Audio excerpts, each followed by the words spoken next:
Hey, it's Ray Steele. Hope you like this, and please hit the subscribe button. Appreciate it.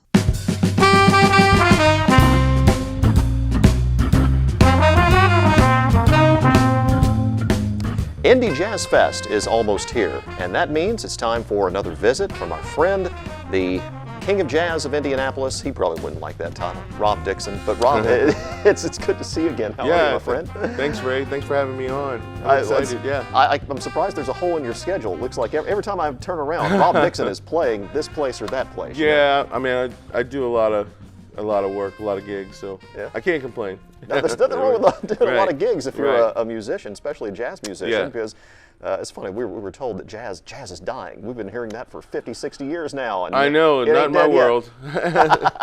I must live in a bubble. Apparently so, because I mean, you've got your trio, you've got a lot of groups that you play with, a lot of musicians that you sit in with. I mean, it's really a thriving scene around here. It's a thriving scene just in the Midwest in general. You know, Indianapolis and surrounding cities. It just seems like there's a lot of work for musicians, so I stay busy. And not just you, but a lot of other musicians. We just had Joshua Thompson in, his brother Jared, of course. Oh, right.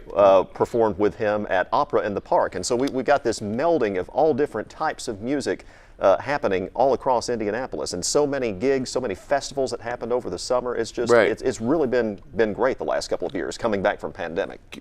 Coming back from the pandemic, it feels like, I tell people a lot of times that people seem like they're trying to make up from 2020 and 2021, all in 2022. So it seems like 3 years of performances and gigs and shows in 1 year. It feels like that. Anyway, So what do we got to look forward to with Jazz Fest this year? Layla, Donnie Hathaway's daughter. Yeah. She's amazing. She has a group and she has a big entourage, so her show will be spectacular. Along with Robert Glasper, Tank and the Bangas, who was here for a while after Katrina. She moved from New Orleans here, but she has a great group. There's a group that I'm heading up called From the 317. We'll be playing on that Saturday, October 1st. We have Norman Brown, who's an amazing guitarist. You know, just so many. Ghost Note, drummer Jonathan Scales and his group of orchestra.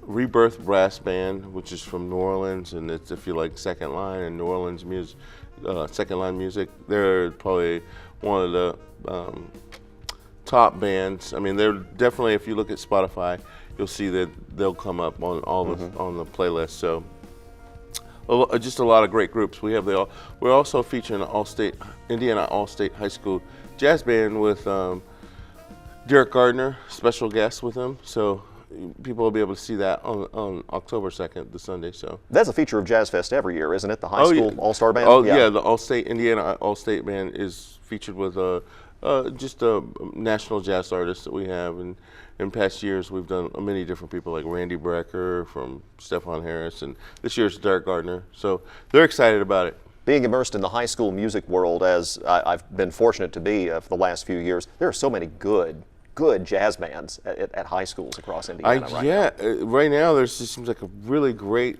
jazz education programs everywhere in high schools. It's really, schools are having like 4, 5, 6, 7 jazz bands and that much interest, so I'm excited about that. I know. I think Greenfield Central, where our kids go, they've got 3 jazz bands, but Noblesville has just an incredible program, and I'm going to forget the director's name. She just won a Grammy, too. Bethany Robinson. Thank you. Yes. She just won a Grammy. Yes.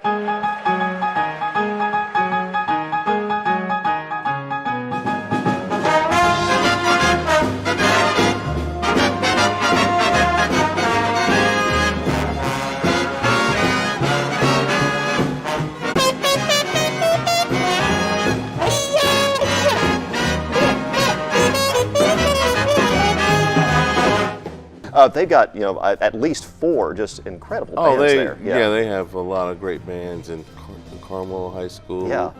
Fort Wayne Snyder, Bloomington North. It just goes on and on. You know, there's just like so many great jazz programs in the state.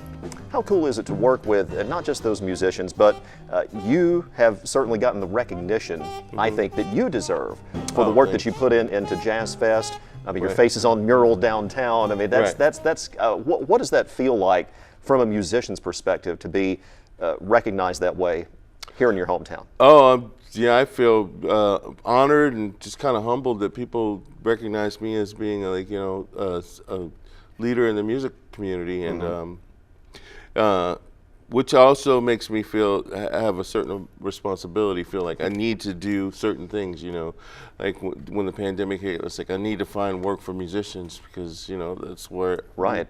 So I love it. And I'm glad that musicians, one of the things I think that a musician strives for, and when they get it, everything's set, is to get the respect of their peers. And so when you can have the respect of your peers as a musician, everything else kind of takes care of itself. All right. Rob Dixon, Indy Jazz Fest. We'll have all the info at WRTV.com. We'll talk about the venue right quick. McAllister Amphitheater, Garfield Park. That's gotten a lot of great shows lately. It seems to be a very cool place to see a show these days. It's an amazing place to see a show, and there are a lot of different festivals and different events that happen there. And it is, right now, it's probably a really good size for us because we, range between like 3,000 and 6,000 people. And so on the top end, it's going to be really packed, but it's a good venue. It's located on, kind of a slant, a hill. So, you can, wherever you are in the park, you can get a pretty good visual of the stage. And we like that. There's some infrastructure already there. And it's just a beautiful setting, so. All right. Well, so whether you go see Rob or go see somebody else, you'll be immersed in music at Garfield Park October 1st and 2nd this coming weekend. All right. Yes, we do have horns here, and I have a horn too. Yes. Now, I am a rank amateur, just straight up. Full disclosure, I picked up the horn again probably 3 months ago. So after many, many years off. So my embouchure is not there yet. And that was one question. I'm going to get a free tip here while I can. In building that embouchure, it seems to be going well, except when, now you'll notice I've got the alto, smaller horn, he's got the tenor. But when I hit the low notes have been, they're there, but I have this kind of splatty intro to them when you hit the note. And I don't know if it's my embouchure or what. You hear that little...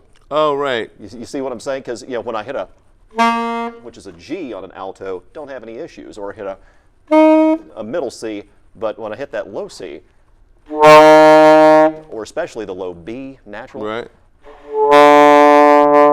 Yeah, unless I put a lot of power up front, which I don't want to do if I'm worried about dynamics. If I'm trying to play a piano or pianissimo. So is that an embouchure thing that I just have to keep working on? Maybe a little bit, but that could just be an adjustment on your horn. You know what I mean? A lot of times those low notes tend to leak first on the pad, so if you get it checked out by a repairman, they can check it out and make sure that, you know. Because, the low B flat and the low C, sometimes they're the first to kind of get a little bit off. I see. Yeah, so I think you're good. This was my kid's horn, so yeah, I'll blame her. And in Paige's Music, I'll be seeing you soon, I guess.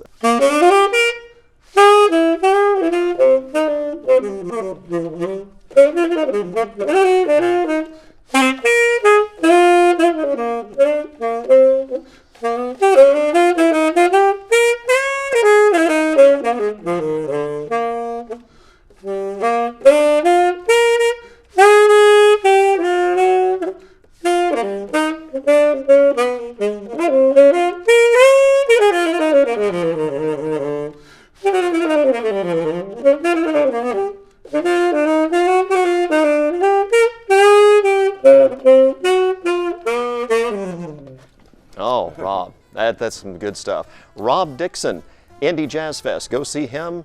Indy Jazz Fest is October 1st and the 2nd. October 1st and 2nd, this coming weekend. And we'll have the info at WRTV.com. Rob, appreciate it, as always. Good to see you again. Good to see you.